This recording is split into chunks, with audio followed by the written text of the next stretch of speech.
What is going on, everybody, and welcome back. We are back with another episode of TECSpertZ. My name is Nick Green. I'm the News and Sports Director at WZMB. I'm Garett Skillman. I'm the Sports Editor for the East Carolinian. I'm Caleb Johnson, Sports Reporter and Opinion Editor for the East Carolinian. I'm Cannon Gacy, Station Manager for WZMB. And we are back with another episode, but before we begin, first of all, gentlemen, let's just say it is great to be back with you guys again. It's been a little while. Caleb, Garrett, I missed y'all.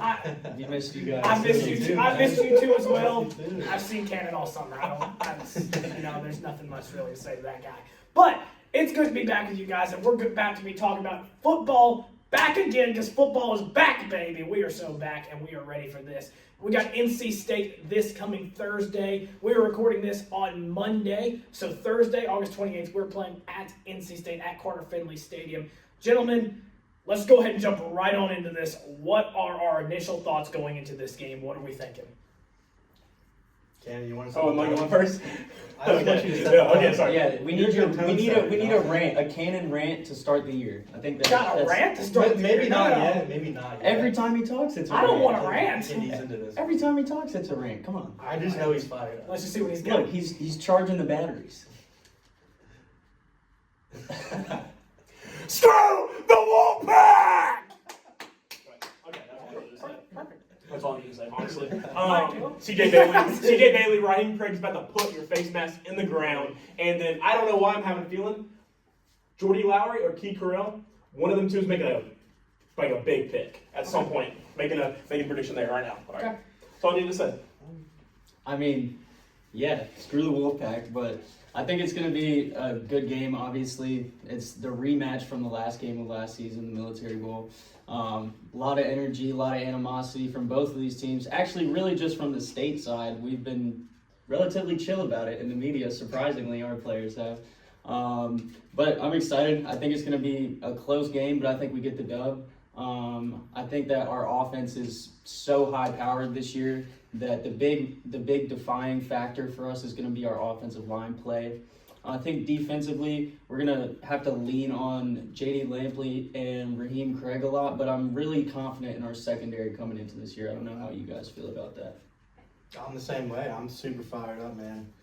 It kind of feels like this is the game of the year, and it's the first game of the year. Mm-hmm. I don't want to say it's the game of the year just because it's first, but it's NC State, and that walk-off touchdown last year in the Military Bowl was so hyped. We miss you, Rajay.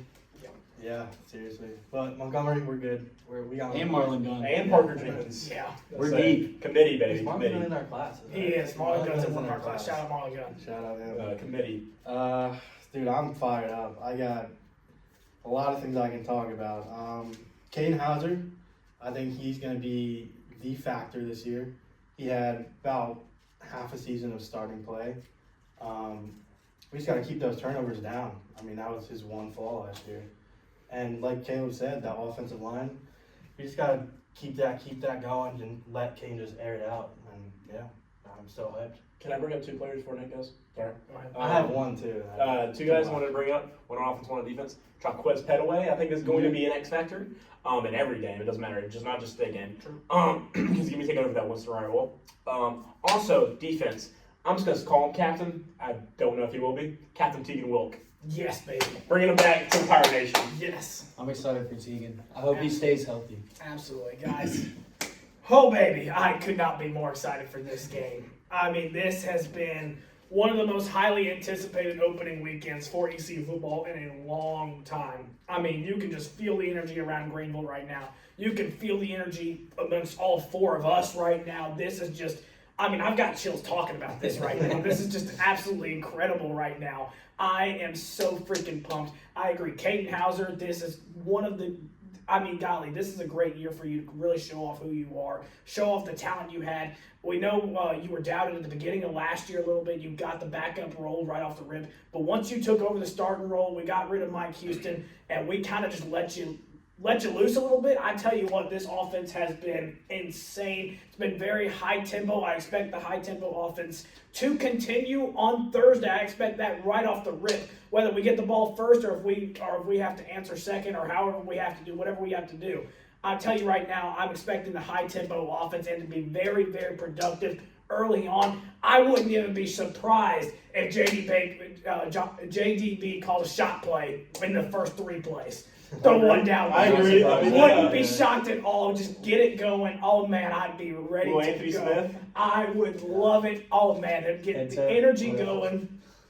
Quiet down there, fans. Get our fans up and rowdy. You know I'll be up in Raleigh this on Thursday. This is about to be a phenomenal time, boys. Whew. I've said a lot right now, but I talked only about the offense. We didn't even get talking about the defense. I will say, I know you mentioned earlier you had a lot of hopes for the defense, and especially the secondary. That's probably the one part of the defense where I'm a little actually concerned about. Not necessarily concerned, but more so there's question marks there because we have a bunch of new pieces coming in there a little bit. Obviously they've all got great potential, and I definitely expect the most out of them. I think they will be great, but I think you could see some bad plays right off the rip because we haven't seen them here before. And with it being week 1, I'm a little more concerned about the defensive side of the ball rather than I am the offensive side of the ball. I'm expecting some very high offensive game from both sides of the field here. But gentlemen, let's kind of go into this a little bit. Offensively, I know you mentioned you think John Petaway is going to be a big X factor here. Who are some people that are not being talked about that you think are going to play a big factor in the game on Thursday? Honestly, I think that this offense at times becomes one-dimensional with the pass, and I think that's my biggest concern with the offense heading into the year. So I really want to see the run game be successful. I think all 3 of those backs have kind of flown under the radar and are not being mentioned enough because obviously we have Caden Hauser, Yannick Smith, Anthony Smith. Those 3 guys are the X factor on the offense, but these 3 backs, they can all do it all, and it's going to be pivotal to our success, especially in this game, to have a balanced attack. I would say offensive side, I completely agree. 3 O-linemen, or 3 running backs. I was going to say O-lineman Jamarion McCrimmon. I think he's slotting into left tackle, I believe is where they're going to put him. He's a young guy, but he's considered honestly one of the vets on this team because it's his 3rd year in the program, redshirt sophomore. I think he could do really big things, be protecting Caden's blind side, wherever they line him up. Because the thing is, he can play really guard tackle on either side of the line. So I really have high hopes for him as a former offensive lineman myself. Obviously I like to know that. And also losing a few guys, and like I said, he is going to be one of the older guys, and losing a few guys on the O-lineman or on the O-line. So I expect good things from him. Also, Lampley and Carr, and all Spalding too, but Lampley and Carr reinstated from their off-season adventures. But Lampley's going to play a huge role because the last couple of years he's played, but he's gotten reps. But we've had a lot of depth. This year we don't have as much depth, so we're going to rely on him a lot coming off in that 5 technique and blasting off the tackle and get to CJ Bailey as quickly as possible. Absolutely. My player is going to be Montgomery. I think if you can get the run game established, it'll really just unlock Caden Hauser. You can be a lot more comfortable. Doesn't have to throw it as much. Just get some yards down the field, and then Caden can air it out. And we got Anthony Smith, Yannick Smith. I think they're really building a chemistry over this all season. Since Caden has a full all season as the established starter this year, I'm super excited for the offense. I do have one sleeper guy on defense. It is our nickel, Kevon Merrill. Yeah. I know he's 2nd on the depth chart, but I really think him and Jonathan Jean are going to be sharing that role. It's not going to be just one guy. I think we struggled tackling last year. I think those guys can make a lot of big plays. So super excited about that. For me, and hear me out, I think our tight ends are going to have a big role this year. I think we're going to see a lot more tight end involvement this year, just overall in general. Obviously people are talking about, we got 2 great wide receivers. Yannick Smith, I expect to have a breakout year this year. I'm expecting big things from him. Please stay. But For real. Facts, please stay here at ECU. But I do think we're going to see some. I do think we're going to see a lot of breakouts from our tight ends. Something we didn't see a lot of last year, and I think we could really expand our offense even more. We get to Cyril Riles and Javante Connor involved a little bit more. I think we could really get this whole offense firing on all cylinders, and it would be great to see. To really just, how are you going to stop it at that point? At that point, it's lethal. Defensive side of the ball, I know we mentioned it already, but Tegan Wilk, man, get him back here. Oh man, he's gonna be the big captain on our team. He's gonna lead this team. It's gonna be great to see. To have that kind of veteran leadership on our defense, who's been here before, it's great to see. 6th year, right? I have no idea, to be honest with you. Well, think yes, I think it's 6. It's a 6 year. 4 here at ECU, 1 at Houston, 1 back. Right, okay. Sorry. Shout out. Farmageddon, Chase Sowell, 3 targets, 1 drop. You suck. Thank you, Cannon, for bringing that one I miss that him. one up. I Chase don't. Sowell, yeah. I miss him. Bringing that up. He's obviously going on to other things right now. Mr. Not going Iowa to say State. bigger and better, but he's on to other things. Yeah, 3 targets, 1 drop, man. I mean, yeah, like. He's on to other things. Gentlemen, obviously NC State there's a lot of emotion going into this. Coach Dave Dorn has gone into press conference saying he wants to beat the S out of this team. He's gone into it saying this game means something. It's personal. Obviously, we don't think NC State's going to lay down and let us beat the crap out of them. What do you expect we're going to have to do in order to be successful against them? They're going to come in with a different type of passion. What do you think is going to have to happen this time around? It won't be the same as the Military Bowl, obviously. What do you think we're going to have to do, and what are you expecting from them? Honestly, I think that, like I said earlier, the balanced attack is really important, especially against a team with those. I'm pretty sure they have 2 really good linebackers. I don't know their Yeah, names. he got a transfer from Alabama. I know Yeah. that. So Yeah. they've got some solid guys right there in the middle. I think playing the outside and playing the run is going to be very important offensively. Defensively, like you were saying earlier, I don't expect this unit to hold up entirely because it's practically a completely new unit from top to bottom almost, but without a couple of guys in between there. But I think if we can force a turnover or 2 and keep our foot on the gas on offense, I think that we can make it happen. I expect this game to be a bloodbath, highly physical, really close game. I can't wait. Like, I'm so excited. We've been waiting for this since December, and it's finally here. It's crazy to think about. I think the one thing we got to remember is if we had not played them in the bowl game, I'd say what would probably happen is we would jump out to like a 14-0 lead. Yeah. In this Oh, game. for sure. I think they would kind of lay down a little bit, and then we have to make sure we hold on to that lead. In this game, though, they are. I mean, I had a buddy send me a picture the other day. They literally have shirts that say BDCU. Like, Oh, yeah. they say we're not their rival. Like, come on. They can't. Like, I don't get any of that. But I would say for this game, I think exactly what Caleb said. I'll harp on that. Balance attack. We're going to see probably Jenkins, Gunn, and Montgomery all get 7+ touches between all 3 of them. All of them, I think, are going to get 7 or more, whether that be a catch, run, whatever. Maybe, in JDB's offense, it doesn't seem like the running backs get the catches out of the backfield as much. Mm-hmm. But that was also, I think, because Raja is not a pass-catching back. Right. I think this year, I think we'll see that a lot more. I think we'll also see the tight ends a lot more with Riles and Connor. But I think it's definitely the balanced attack. Obviously, I think we will see a shot play first 3 Oh, plays. But I think the main thing is we got to control the ball.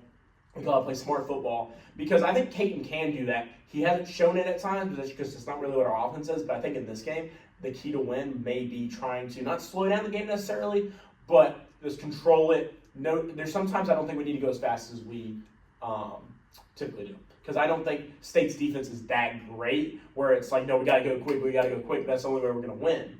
I think we can play our ball because, obviously we did that in the bowl game and we won.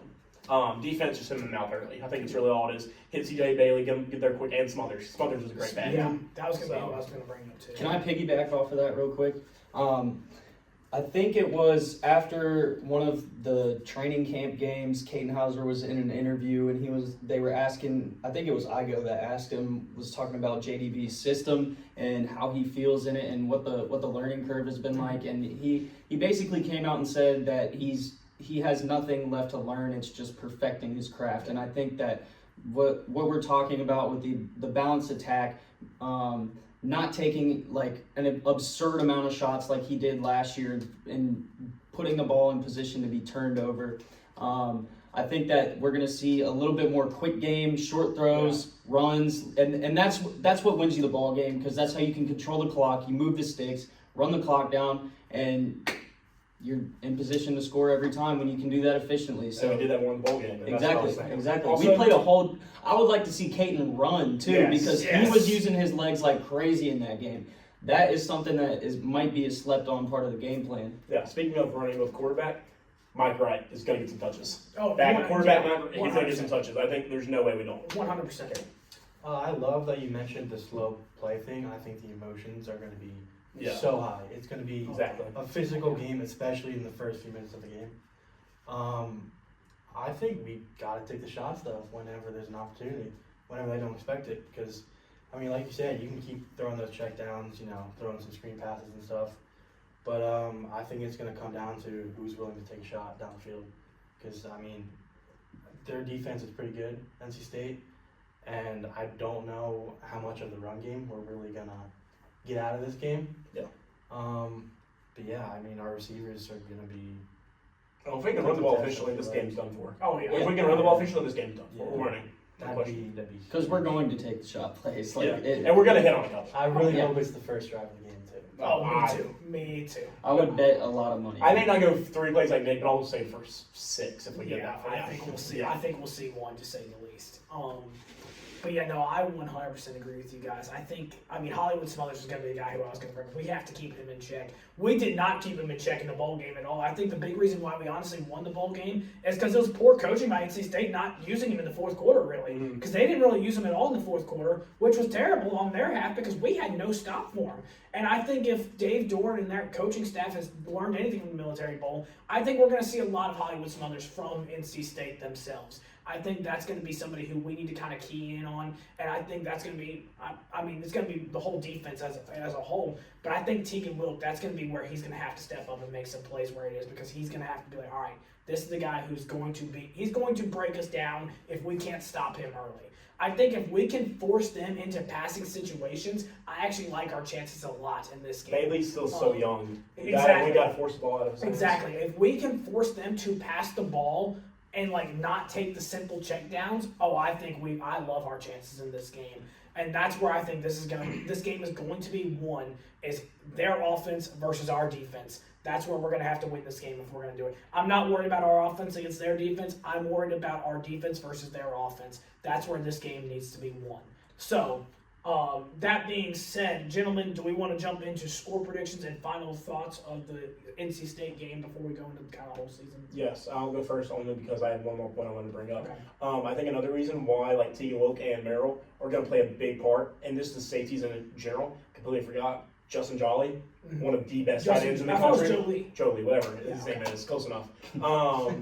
Is one of the best tight ends in the country. So we're going to have to contain him because I bet that's going to be CJ Bailey's security blanket. 100%. Score prediction, 27-24. I'm going ECU 27-24. I think this game, the halftime score is going to be there's going to be a couple touchdowns. There's going to be a few touchdowns scored in the first half. Yeah. Second half of the game is going to become a grind.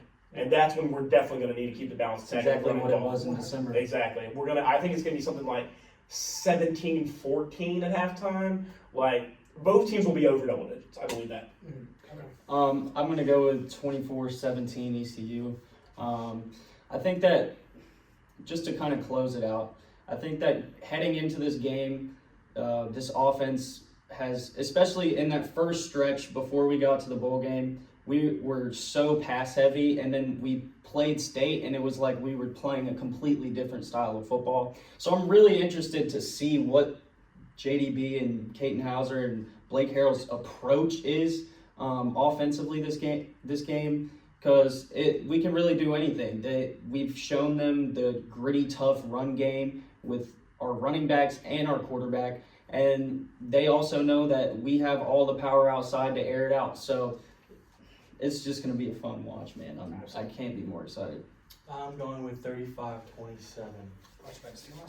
Really? I thought you were about to, but go ahead.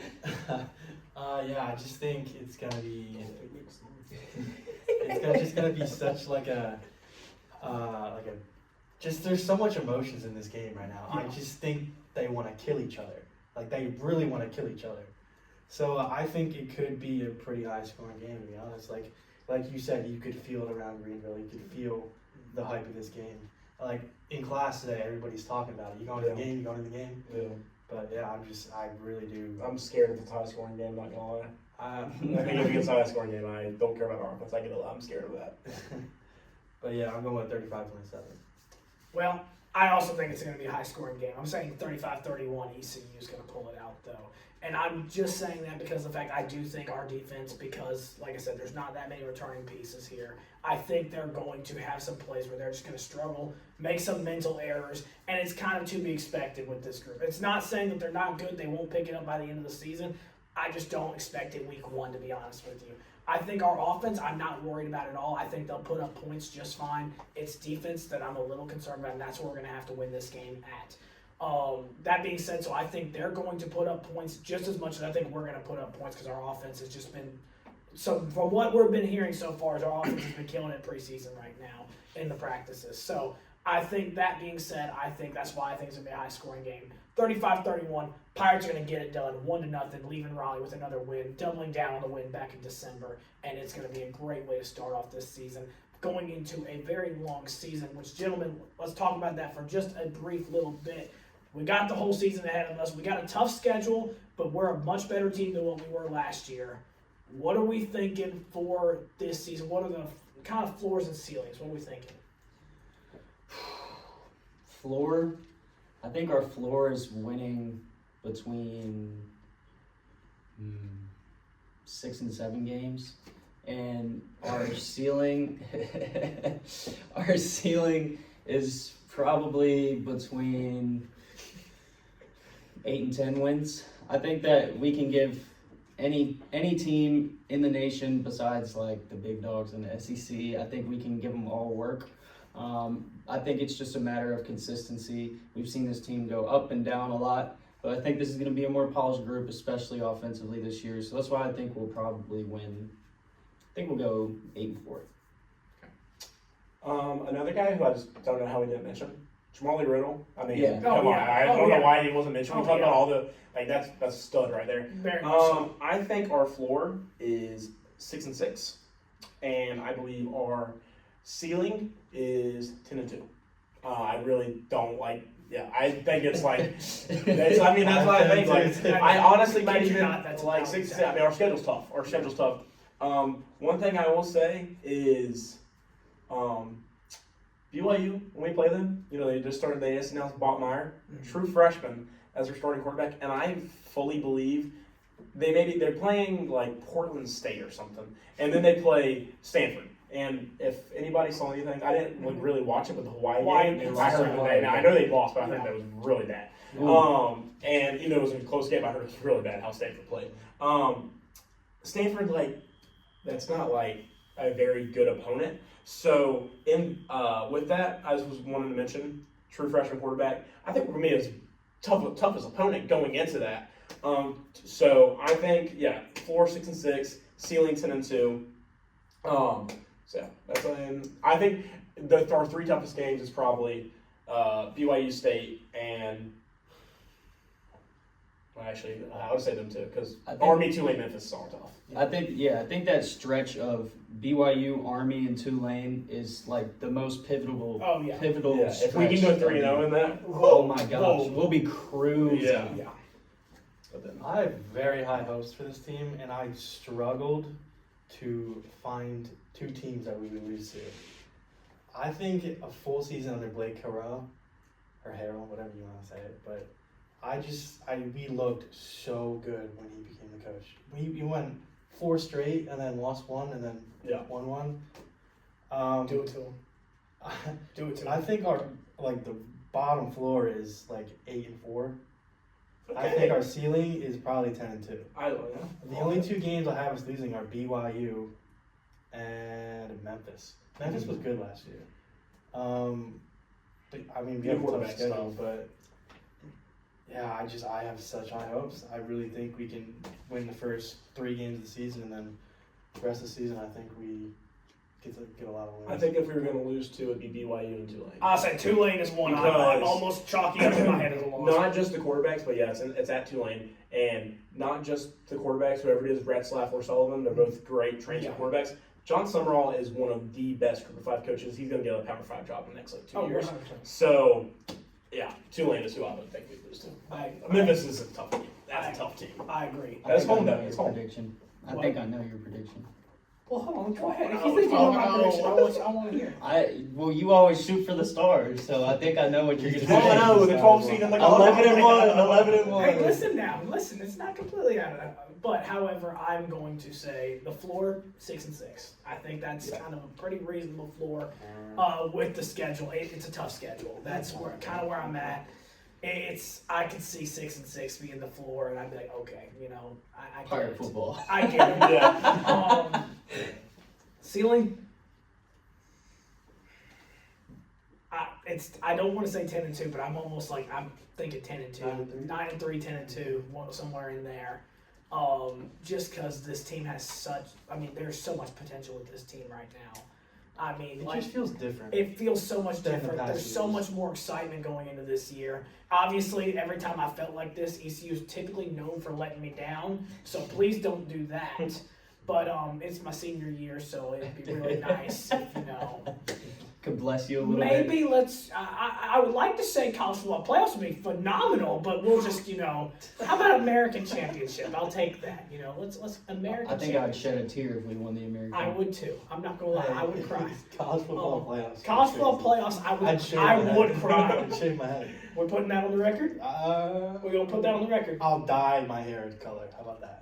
Wasn't that a bet last year? It was. We would- we did it with the Basketball. with the basketball team. I would dye. I don't know if I'd shave. That's CJ If we- Walker. I think it's like y'all made the tournament. If we made March If we made- Madness, we we made were tournament, yeah. going to shave our Anybody dye else our want to hair. put something on the line? Or? Not right now. No.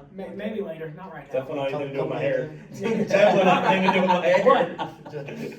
Anyways, we got a long football season ahead of us, and you'll be seeing an episode from us every single week, all football season. Thank you guys so much for tuning into this week's episode of TECSpertZ. We'll be back again next week to recap what just happened against NC State and to talk about Campbell. But until then, go Pirates.